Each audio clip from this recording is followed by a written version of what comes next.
Good afternoon, friends.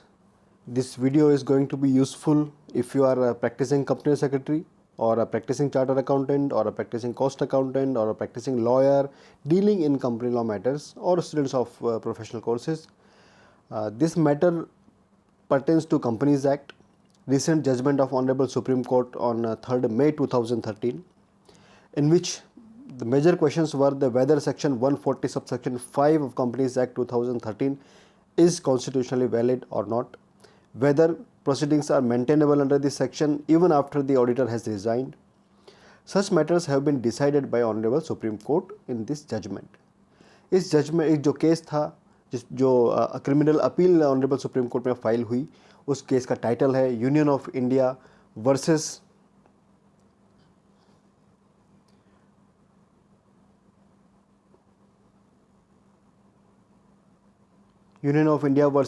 Deloitte Haskins and Sells LLP and others. तो ये matter जो था ये अभी 3 मई को ही ऑनरेबल सुप्रीम कोर्ट ने डिसाइड किया। इसमें जो मेन क्वेश्चन था ऑनरेबल सुप्रीम कोर्ट के सामने, इसमें बहुत सारे मैटर थे। ये आईएलएफएस वाला केस है जो आपने सुना होगा, उसके बोर्ड को भी गवर्नमेंट ने चेंज कर दिया था, दूसरे डायरेक्टर्स अपॉइंट हुए थे। लेकिन इस जजमेंट में और इस वीडियो में हम बात करेंगे सिर्फ ऑडिटर्स के पॉइंट ऑफ व्यू से। तो माननीय सुप्रीम कोर्ट के सामने 2 मेजर क्वेश्चन थे जो उनको डिसाइड करने थे। एक था कि क्या सेक्शन 140 सबसेक्शन 5 कंपनीज एक्ट की क्या वो कॉन्स्टिट्यूशनली वैलिड है। दूसरा क्वेश्चन था जो ये सबसेक्शन 140 सबसेक्शन 5 है, क्या वो ऑडिटर्स के रिज़ाइन करने के बाद भी मेंटेनेबल रहेगी। और आगे ये भी बता दें कि ये जो जजमेंट था ये बॉम्बे हाई कोर्ट के जजमेंट के अगेंस्ट में था। बॉम्बे हाई कोर्ट ने क्या डिसीजन दिया था उसको पहले समझते हैं, उसके बाद हम सुप्रीम कोर्ट का जजमेंट समझेंगे तो ज़्यादा क्लियर होगा। ऑनरेबल हाई कोर्ट ने 3 मेजर डिसीजन दिए। उन्होंने बोला कि सेक्शन 140 सबसेक्शन 5 में कॉन्स्टिट्यूशनली वैलिड है, एक तो ये क्लियर। दूसरा, लेकिन उन्होंने ये कहा, बॉम्बे हाई कोर्ट ने ये कहा कि कॉन्स्टिट्यूशनली वैलिड तो है, लेकिन अगर ऑडिटर ने रिज़ाइन कर दिया है तब इस सेक्शन में प्रोसीडिंग्स मेंटेनेबल रहेंगी। There will not be maintainability of case if the auditor has resigned. तीसरा था, honourable high court of Bombay ने जो सेक्शन 212 सबसेक्शन 14 में जो प्रोसीडिंग्स इनिशिएट हुई थी उनको भी क्वेश्चन कर दिया था। तो इन तीनों मैटर के अगेंस्ट में 2 क्वेश्चन, मेजर क्वेश्चन हालांकि थे, लेकिन तीनों पॉइंट्स के ऊपर ऑनरेबल सुप्रीम कोर्ट ने डिसीजन दिया 3 मई 2023 को। अब डिसीजन पे पहुंचने से पहले ये समझना ज़रूरी है कि ये सेक्शंस हैं क्या, सेक्शन 140 सबसेक्शन 5 क्या है और सेक्शन 212 सबसेक्शन 14 क्या है। पहले जानते हैं 212 सबसेक्शन 14।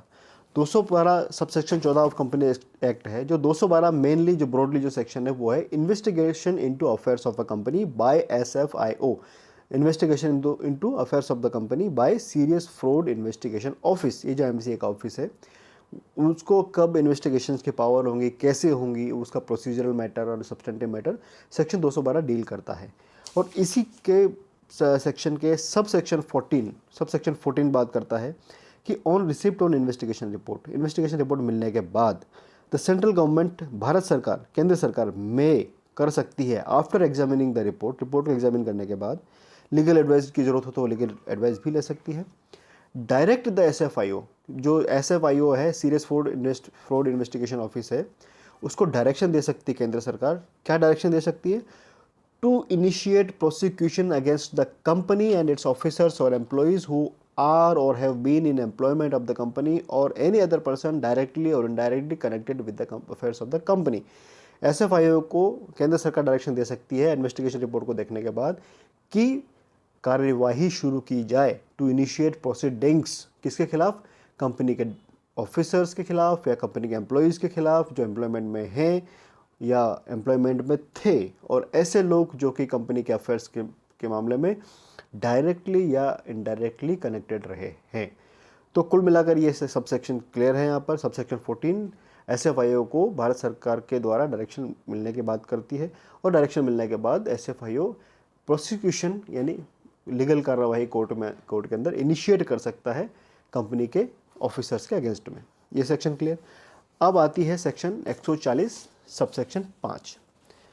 सेक्शन 140 सबसेक्शन 5 क्या बोलता है? ये 140 जो सेक्शन है वो बात करती है ऑडिटर्स के बारे में।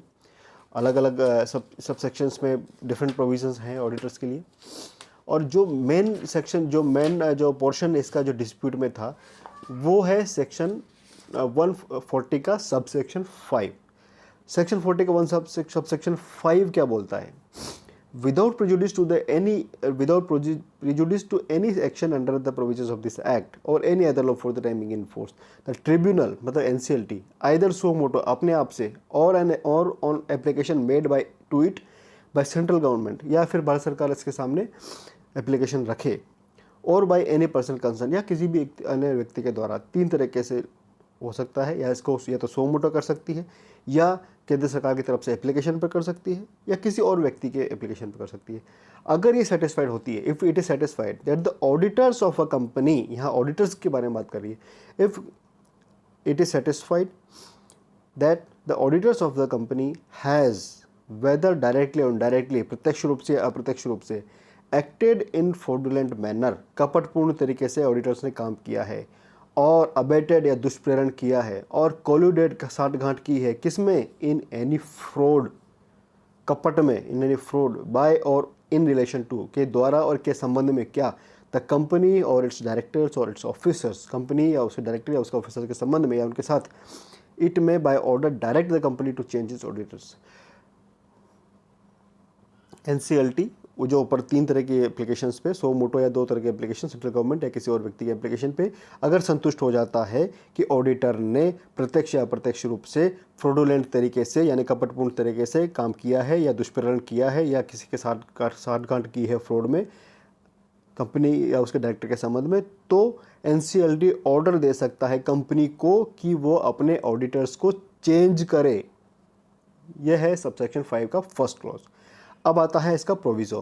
Provided that if the application is made by the central government and the tribunal is satisfied that any change of auditor is required, it shall with in 15 days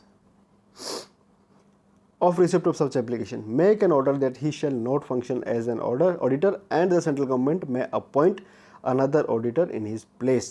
मतलब अगर एप्लीकेशन जो है सेंट्रल गवर्नमेंट ने ऐसा कोई रखा है tribunal के सामने, और ट्रिब्यूनल जो एनसीएलटी सेटिस्फाइड हो जाता है कि कोई भी ऑडिटर का जो चेंज है वो ज़रूरी है, तो वो एप्लीकेशन के मिलने के 15 दिन के अंदर अंदर ऐसा कोई ऑर्डर पास करेगा कि जो ऑडिटर है वो आगे ऑडिट का काम नहीं करेगा, और भारत केंद्र सरकार उसकी जगह पे कोई दूसरा ऑडिटर अपॉइंट कर सकती है।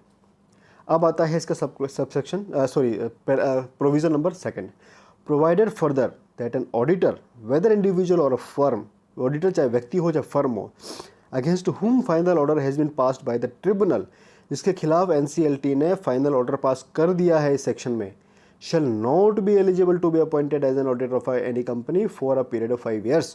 मतलब इस सेक्शन में अगर किसी ऑडिटर के खिलाफ एनसीएलटी ने फाइनल ऑर्डर पास कर दिया है, तो वो अगले 5 साल तक किसी भी कंपनी का ऑडिटर अपॉइंट होने के लिए एलिजिबल नहीं रहेगा। तो दोस्तों ये हो गई आपकी सेक्शन 140 सब सेक्शन 5 और सेक्शन 212 सब सेक्शन 14, ये दोनों सेक्शन हम क्लियर हैं। तो यही मैटर था कि जो फाइनली सुप्रीम कोर्ट में पहुंचा अपील के रूप में। अब उन्होंने क्या डिसीजन दिया उसका क्रक्स हम जान लेते हैं। उसका क्रक्स था, उन्होंने कहा, माननीय सुप्रीम कोर्ट ने कहा कि सेक्शन 140 सब सेक्शन 5 ये कॉन्स्टिट्यूशनली वैलिड है, और ये भी कहा कि ये सेक्शन न तो डिस्क्रिमिनेटरी है और न ही आर्बिट्ररी है, और न ही ये आर्टिकल भारत के संविधान के आर्टिकल 14, 19, 1G का उल्लंघन करती है। मतलब section 140 subsection 5 totally constitutionally valid है। दूसरा क्या था माननीय सुप्रीम कोर्ट का, उन्होंने ये भी कहा कि जो प्रोसीडिंग्स है सेक्शन 140 सबसेक्शन 5 वाली,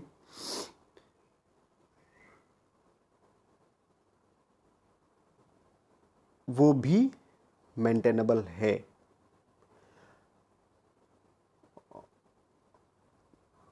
जो कि कुल मिलाकर यहाँ पर जो हाई कोर्ट ने जो ऑर्डर दिया था कि मेंटेनेबल नहीं है, वो वाला ऑर्डर क्वेश कर दिया गया। ऑनरेबल हाई कोर्ट ने जो ऑर्डर दिया था कि 212/14 को भी उन्होंने क्वेश कर दिया था, उस जजमेंट को भी माननीय सुप्रीम कोर्ट ने क्वेश कर दिया। तो कुल मिलाकर यहाँ पर 2 क्वेश्चन के आंसर दिए गए और एक सेक्शन को और सॉरी, और एक ऑर्डर को क्वेश्चन कर दिया गया और डिसीजन को जो ऑनरेबल हाई कोर्ट का था।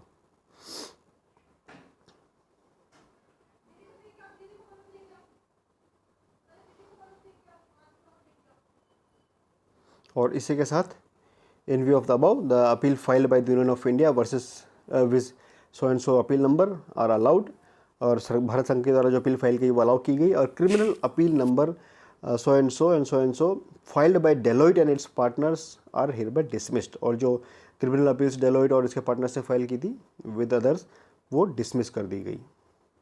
तो दोस्तों ये था क्रक्स इस जजमेंट का।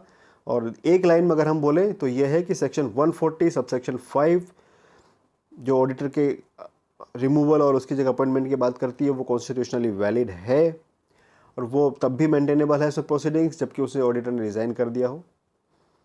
बहुत बहुत धन्यवाद।